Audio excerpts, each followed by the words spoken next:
So let us continue now with the consecration of the magic wand or sword. Prepare your altar and temple in your usual fashion, with including the elemental tablets and tablet of union and tools on altar.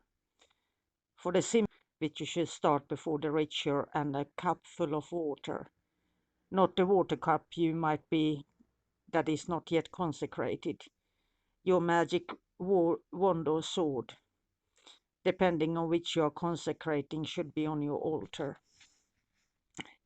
Pick up the dagger used for the banishing ritual of the pentagram with your right hand and knock on the altar 3 times using its handle. Then walk to the northeast of your circle, moving clockwise, and say loudly with meaning, Heka Heka Estebe Beloi. This commands all unwanted entities to leave the area because the ritual is to begin. Moving clockwise, return to your place behind the altar facing east. Perform the lesser banishing ritual of the pentagram and the banishing ritual of the hexagram, making sure to finish with the analysis of the keyword. Note when moving around the altar to pick up the magical tools in the following steps, or when pivoting face the direction of that tool, always move clockwise. Pick up the full cup of water with your left hand and walking clockwise around your temple. Sprinkle water along the perimeter of your magic circle with your right hand while saying, so therefore first the priest who government the works of fire must sprinkle the lustral water of the loud resounding sea. Return to your position west of the altar facing east and place the cup of water back on the altar. Pick up the candle with your right hand and walk around your temple clockwise, retracing your magic circle in the air with the candle, saying, and when after all the phantoms are banished, thou shalt see that the holy and formless fire, that fire which darts and flashes through the hidden depths of the universe, hear thou the voice of fire. Place the candle back on the altar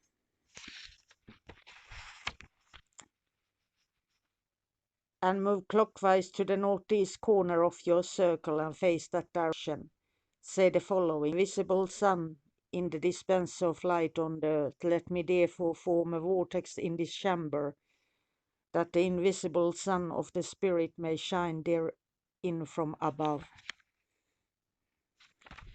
Walk clockwise around your circle 3 times. Each time you pass the east, make the sign of the enterer in the direction you are moving. This is how you form the vortex mentioned in the last step. After the 3rd time you pass the east and make the sign of the enterer, return to the west of your altar and face the east. You should feel the energy vortex in your circle.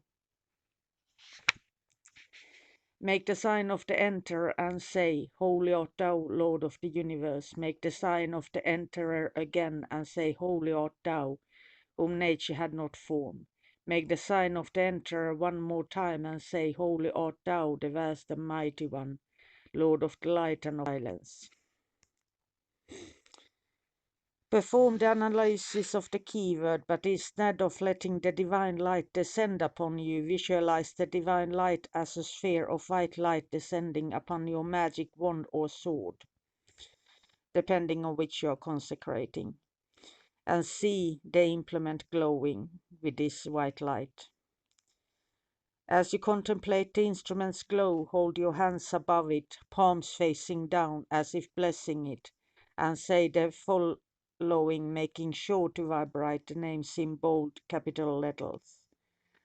Most holy, bless and consecrate this wand or sword, that it may obtain the necessary virtue through thee, most holy, whose kingdom endureth into the age of the ages. Pick up the implements and hold it above your head with 2 hands, as if offering it to heaven. Look up at the instrument and beyond it while saying, to your service do I dedicate this wand or sword. vast and mighty one, in the hope you will find it to be an acceptable instrument with which I may aspire to the light.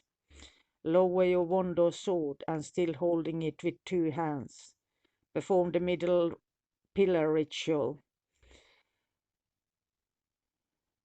and draw the energy of your feet up to your shoulders with an inhalation, and force the energy down your arms and into your implement with your next exhalation. Your exhalation should last long enough for you to mentally state the following: I charge thee, creature of wood or steel, to be an instrument of my will. Feel this energy being absorbed by your wand or sword.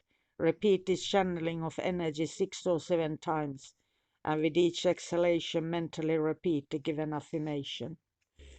Visualize an aura of white light surrounding your body and wand or sword. Your implement has now become one with your magical being. Spend a few moments contemplating on your new connection with your wand or sword. It's now an extension of your body and an instrument of your will. Try to feel its tip or blade as if it were an arm. After about 3 minutes of meditation, your tool consecration is complete.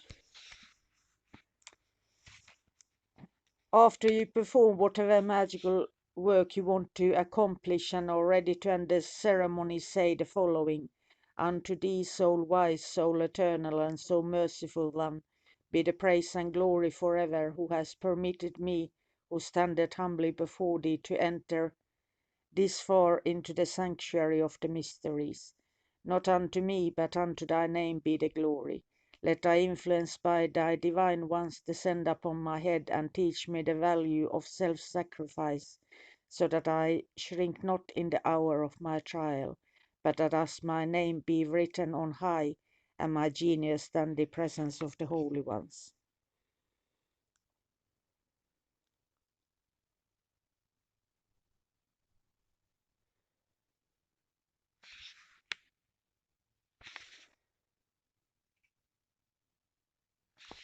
And then now walk around the circle 3 times,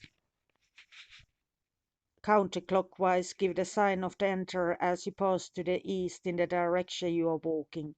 The vortex of energy you created earlier should now begin to fade away. Perform the lesser banishing ritual of the pentagram and the banishing ritual of the hexagram. Say the following, making sure to vibrate the words in capital letters. I now release any spirits that may have been imprisoned by this ceremony. Depart in peace to your abodes and habitations, and go with the blessing of Yeshua, Yehoshua. Knock 3 times on the altar with the handle of the dagger you perform to use the lesser banishing ritual of the pentagram, and say, I now declare this temple closed. And now comes the last step. Wrap your wand or sword in white or black silk, and let no one else touch it. Bye for now.